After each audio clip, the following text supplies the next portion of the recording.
Shalom semua warga kerajaan. Tema besar tahun ini adalah bangkitnya para pemimpin. Tetapi juga perkataan emerging itu juga ada hubungan dengan yang lebih besar, yaitu awakening. Awakening itu kebangunan. Juga ada outpouring, pencurahan Roh Kudus.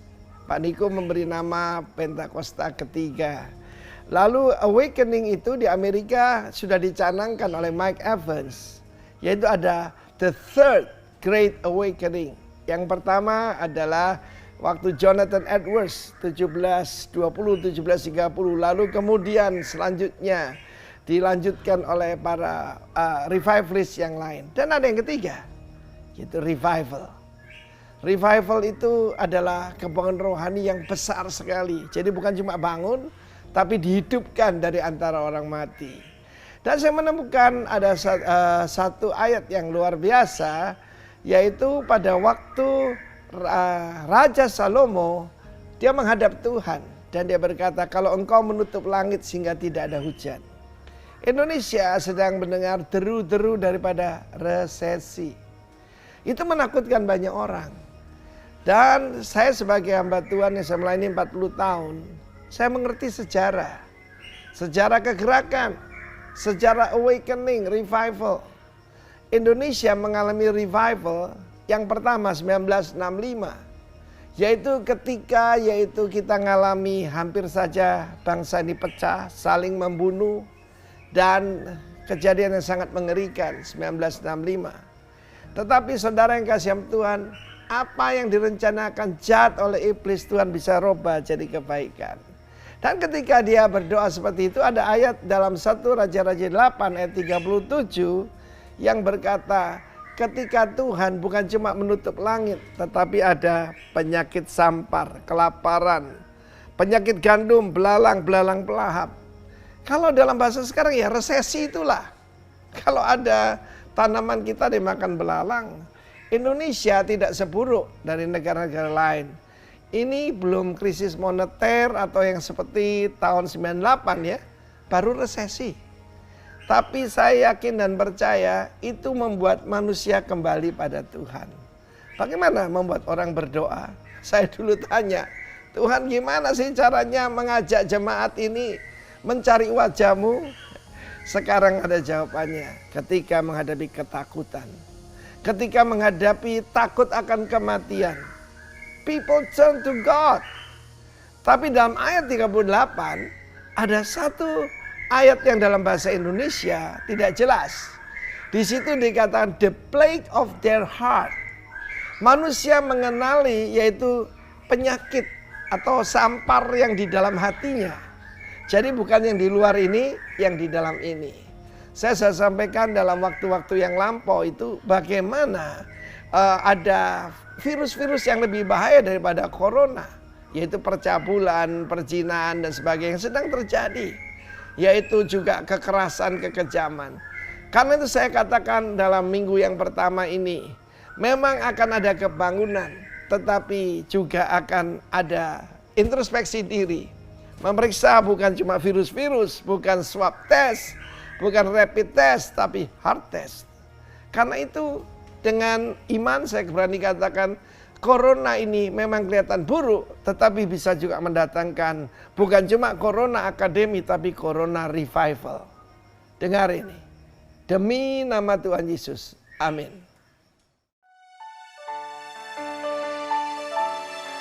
Sungguh kami mengucap syukur Tuhan. Oleh karena Engkau baik buat kami. Kami mau membawa persembahan kami hanya kepada-Mu Yesus. Bersama menyembah Engkau. Terima kasih Tuhan.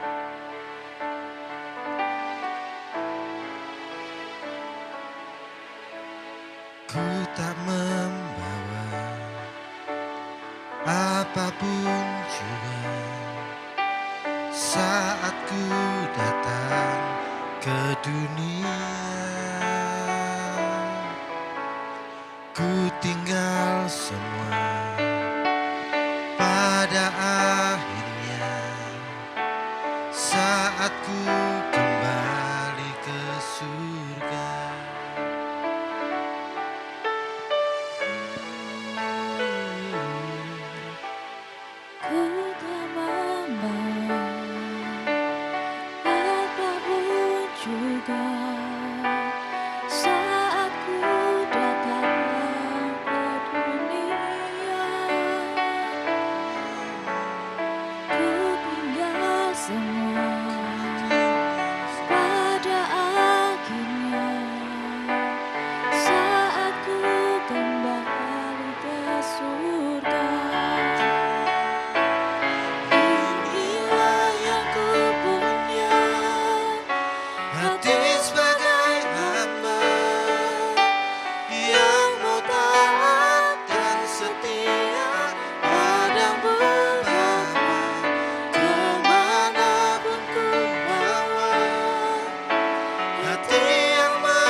Tuhan, kami mau mendengar firman-Mu. Tuhan, tolong kami, urapi kami, ubah hidup kami lewat firman. Dalam nama Yesus, amin.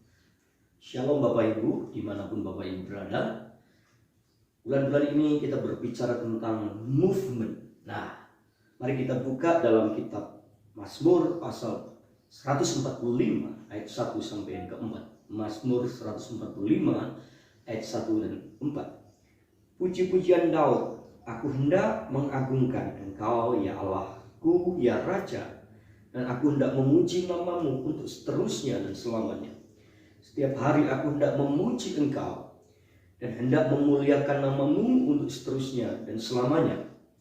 Besarlah Tuhan dan sangat terpuji, dan kebesarannya tidak terduga. Angkatan demi angkatan, atau generasi demi generasi akan memegahkan pekerjaan-pekerjaan-Mu dan akan memberitakan keperkasaan. Nah, hari ini saya mau share tentang Christian movement versus Christian monument. Nah, apa itu movement? Dalam Cambridge dikatakan bahwa a change of position, atau posisi yang berubah. Artinya, kalau saya di posisi ini, tiba-tiba saya ada di sini. Ini yang disebut movement karena kita mengalami sebuah perubahan posisi. Sedangkan monumen itu apa?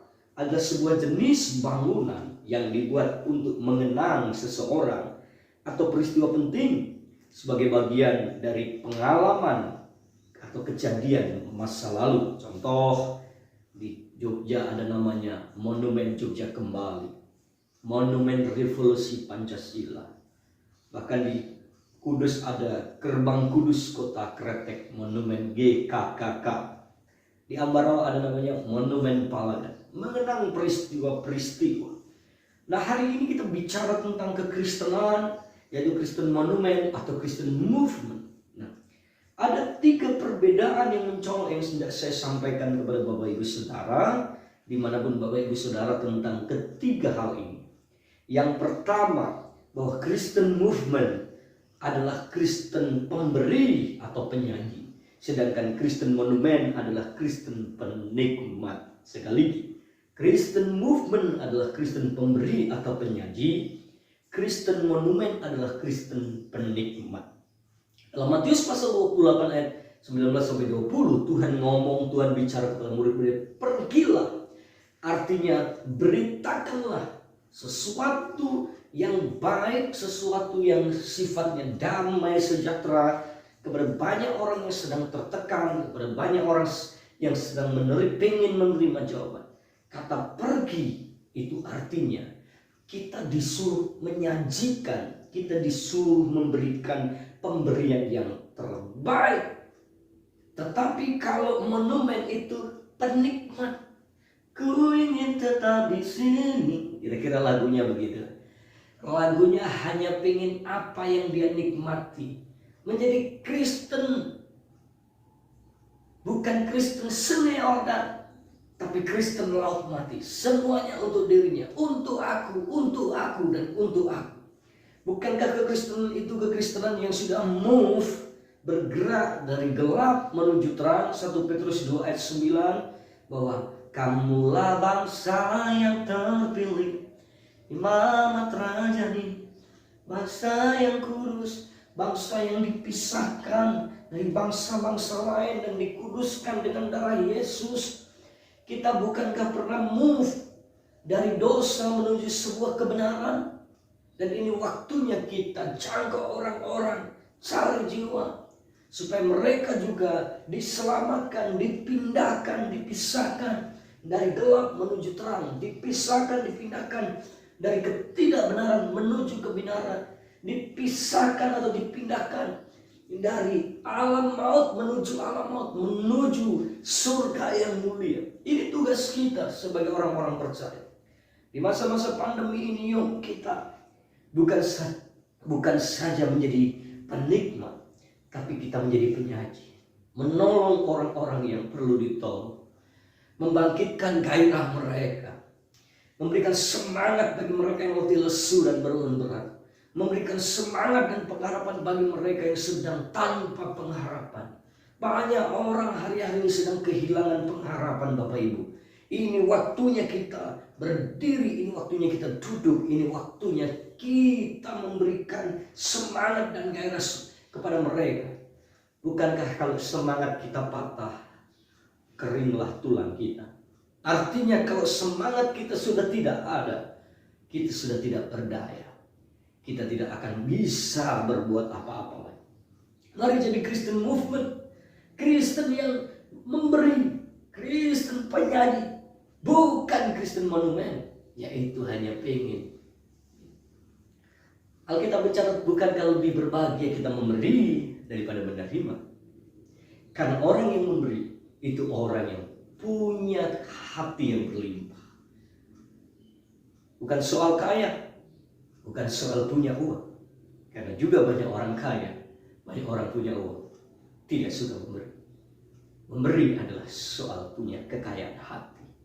Orang yang sudah punya kaya hati, sekalipun mungkin hartanya seperti seorang perempuan yang hanya punya 2 peser 1 duit, tapi karena dia punya kemurahan hati, dia mampu dan suka memberi.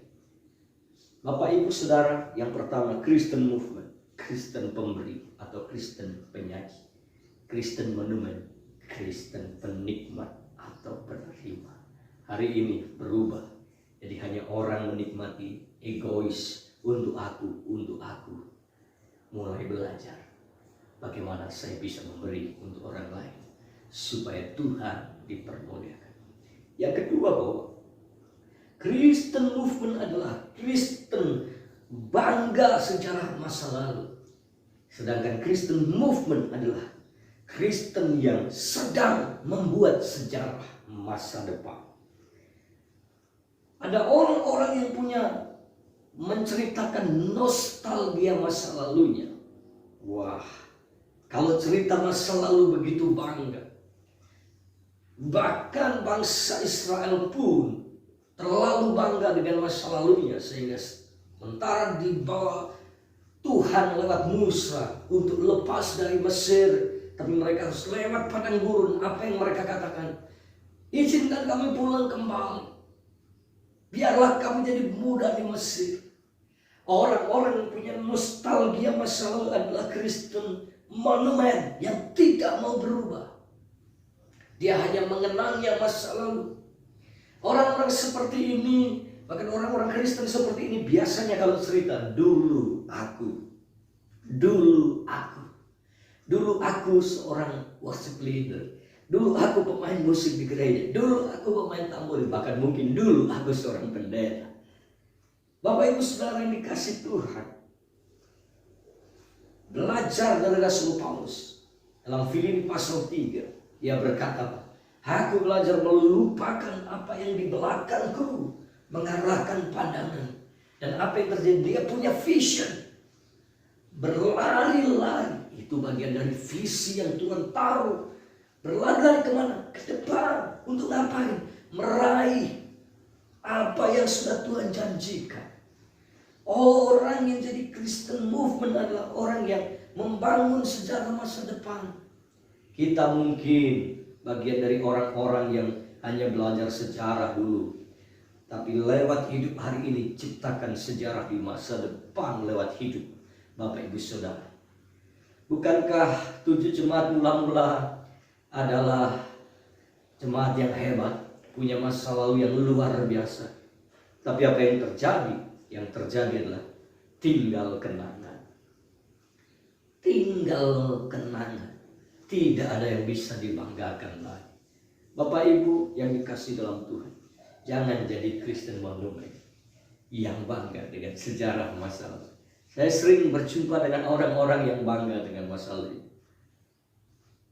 Satu kali saya betulin mobil saya dan ada orang berkata, Bapak nama Bapak Cornelius, orang Kristen? Iya. Dulu saya ini youth pastor Pak, dua ketua pemuda, tapi dia sambil pegang rokoknya. Nah, sementara dia pegang rokoknya, tempas, kelempus gitu. Dia betulin mesin AC saya, wah kelempas. Dia bangga cerita masa lalu melayani anak-anak muda, melayani generasi-generasi muda. Dia apa yang terjadi? Saya tanya, Sekarang bagaimana Pak? Sekarang bagaimana? Dia tidak bisa menjawab apa-apa. Sekarang saya ada ke gereja lagi. Nah, ini yang saya maksud. Banyak orang bangga dengan sejarah masa lalu. Banyak orang bangga dengan kehidupan masa lalu. Yang harus saudara lakukan, bangga dengan hidup ini dan siapkan masa depan. Bangga dengan hidupmu sekarang karena saudara menghidupi Kristus yang lemah lembut, rendah hati, mau mengampuni, suka menolong. Bangga dengan hidupmu karena Tuhan sudah tembus hidupmu hari ini. Karena Tuhan sudah siapkan masa depan yang terbaik. Jangan punya nostalgia masa lalu. Itu Kristen Monumen. Sudah pernah ke monumen? Kalau ke monumen, saudara akan melihat gambar-gambar. Wah, ini dulu adalah tokoh hebat. Ini adalah orang hebat. Yesus kita bukan tokoh monumen. Yesus adalah pribadi yang movement, bergerak terus menerus. Sekalipun dia pernah naik ke surga, mati di kayu salib, naik ke surga, tapi Yesus selalu membuat gerakan-gerakan yang luar biasa. Kekristenan bukan untuk dikenal, kekristenan untuk bergerak maju menyelamatkan jiwa-jiwa. Kekristenan bukan hanya sebatas monumen yang orang akan bercerita dulu pernah ada gereja besar di sini, dulu pernah ada gereja megah. No. Kekristenan selalu maju, bergerak. Belajar dari pengalaman atau sejarah masa lalu itu penting supaya kita tidak mengalami kegagalan seperti mereka. Orang bijak seperti Soekarno berkata, jas merah. Jangan sekali-kali melupakan sejarah. Artinya apa?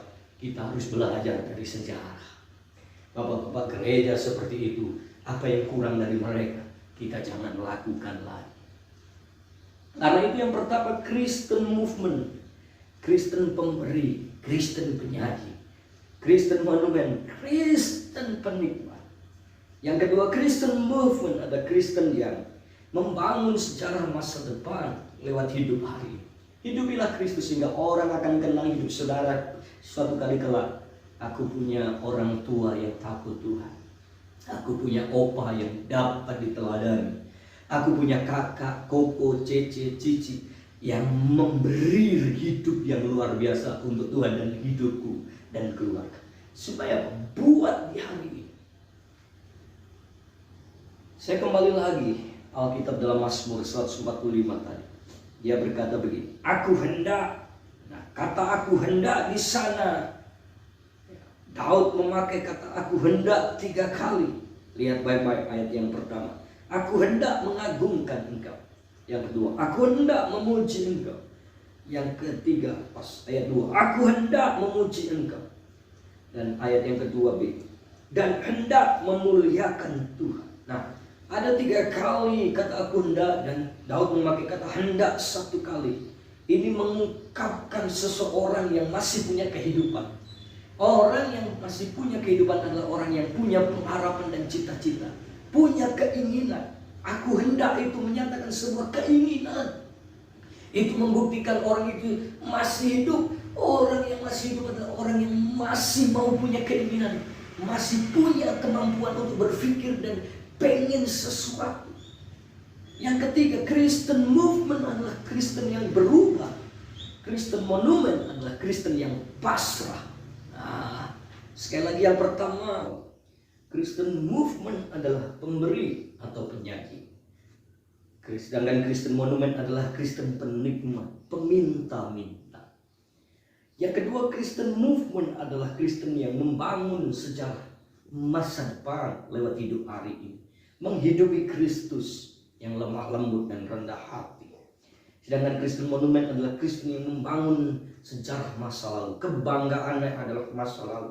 Kebanggaannya adalah apa yang dulu. Padahal ada lagu dangdut masa lalu, biarlah masa lalu. Itu orang dunia berkata seperti itu. Paulus juga berkata, melupakan kebanggaan masa lalu. Bangun hari ini. Kebanggaanmu bukan masa lalu, kebanggaanmu adalah Yesus menyelamatkan engkau hari ini dan masa depan. Yang ketiga, bahwa Kristen movement adalah Kristen berubah. Sedangkan Kristen monumen adalah Kristen yang pasrah dan menyerah. Hari-hari ini selama 7 bulan, hampir lebih dari 7 bulan, COVID-19 menyerang seluruh dunia. Dan banyak orang kehabisan akal karena satu hal, menyerah. Tapi di sisi lain saya melihat banyak orang berubah dengan ajarannya COVID-19 ini. Ibu-ibu yang tidak terbiasa masak, tiba-tiba dia masak, bahkan berani menjual masakannya untuk disajikan kepada orang-orang. Ini membuktikan bahwa tekanan bisa membuat orang lain berubah, tapi tekanan juga bisa membuat orang lain pasrah dan menyerah. Tergantung hidup, tergantung pilihan. Bukan soal benar salah, tapi soal respon hidup kita.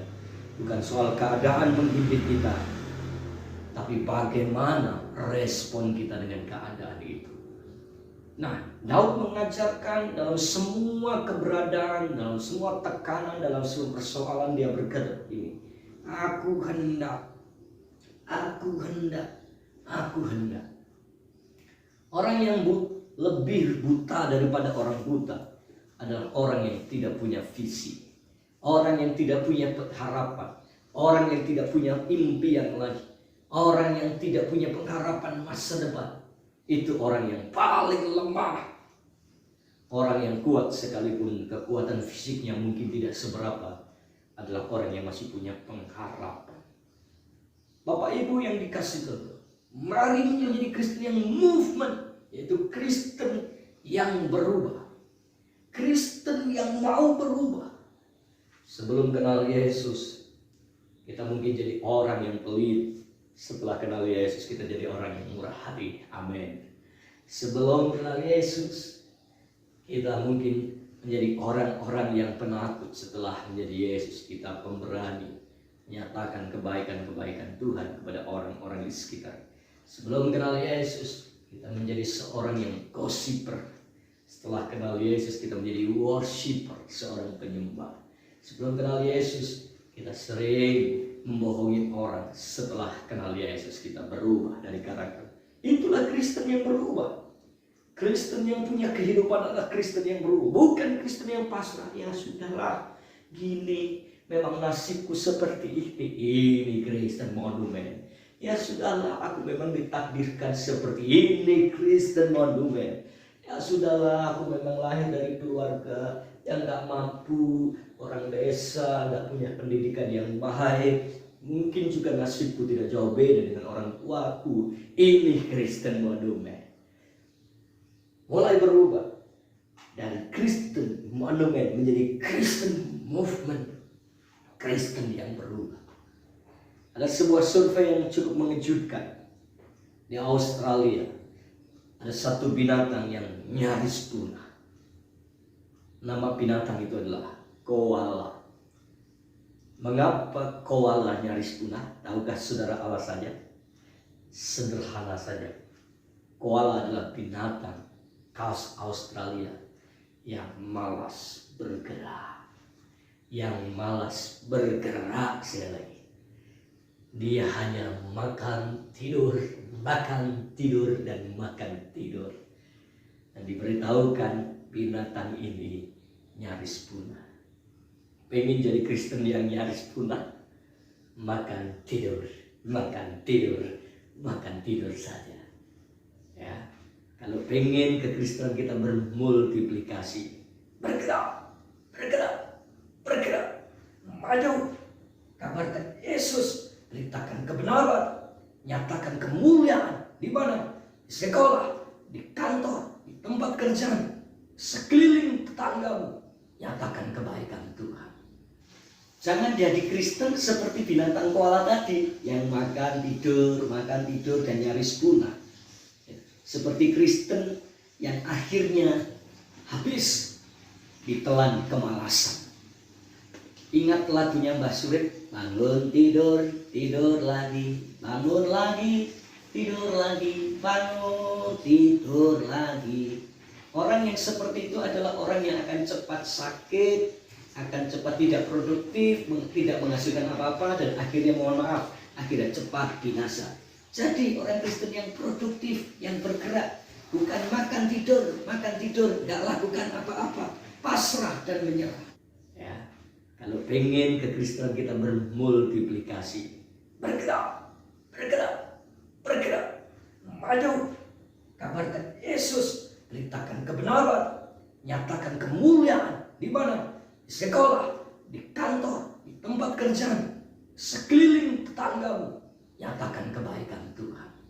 Saya percaya kalau kita menjadi Kristen movement, Kristen yang bergerak, desa-desa, kota-kota akan dilanda kemuliaan nama Tuhan. Bapak Ibu Saudara yang kasih dalam Tuhan, jangan bangga dengan monumen. Ayo bergerak dengan movement. Jadilah Kristen yang berubah. Dimulai dari mana? Kitab Roma berkata, berubahlah lewat pola pikir. Kenapa? Peperangan terbesar dalam hidup saya dan saudara ini di pikiran. Ketika pikiran kalah, takluklah semua. Peperangan kita adalah peperangan rohani. Ketika roh kalah, habislah kita. Jadi segala sesuatu hidup di muka bumi ini adalah sebuah pertempuran. Dan pertempuran harus menghasilkan sebuah kemenangan. Dan kemenangan tidak bisa diraih orang-orang yang pasrah dan menyerah. Mengangkat bendera putih, tanda kekalahan. Kekristenan tidak pernah mengajarkan ini. Kekristenan harus all out for Jesus, habis-habisan. Bahkan belajar dari Yesus sampai nyawanya pun dikasih.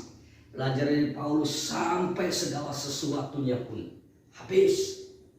Bahkan Daud pernah mengajarkan, sekalipun hatiku dan dagingku habis lenyap, ya, gunung batuku, ya, luar biasa, semuanya habis lenyap. Tapi saya percaya orang-orang yang mau berubah adalah orang-orang yang mau bertempur dengan kedagingannya, bertempur mengalahkan kedagingannya. Ini adalah area pertempuran yang luar biasa, mengalahkan daging. Ketika daging kita mati, roh kita menyala-nyala. Ketika daging kita mati, roh kita bangkit dan hidup. Dan saya percaya kita akan menjadi Kristen yang movement, Kristen yang bergerak. Jadi 3 kebenaran tadi yang saya sampaikan hari ini. Yuk, bukan jadi Kristen monumen, tapi jadi Kristen movement. Yang pertama dimulai bahwa Kristen movement adalah Kristen yang memberi, Kristen penyanyi, monumen, pendatang, penikmat, orang datang mengunjungi dan lihat. Kristen movement adalah Kristen yang membangun secara masa depan lewat hari ini. Kristen monumen adalah Kristen yang membangun sejarah masa lalu, nostalgia masa lalu.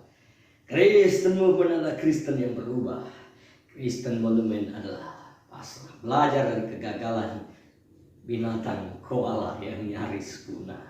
Saya percaya Anda dimanapun Anda berada, Anda sudah mulai punya komitmen. Aku harus menjadi Kristen movement, Kristen yang bergerak, bukan monumen. Dan Yesus memberkati Bapak Ibu Saudara, mulailah menjadi Kristen movement dari keluarga, komunitasmu, gereja, tempat usaha, Anda sekolah, dan dimanapun Anda berada. Tuhan memberi kekuatan kepada kita untuk move, untuk bergerak, dan menjadi berkat, untuk menyatakan kemuliaan Tuhan. Haleluya. Mari kita berdoa. Tuhan, terima kasih kami mengakhiri firman ini. Dan biarlah menjadi berkat buat setiap kami yang mendengar. Dan kami tidak cukup menjadi pendengar, tapi kami menjadi pelaku firman. Dalam nama Yesus. Haleluya. Amin. God bless you.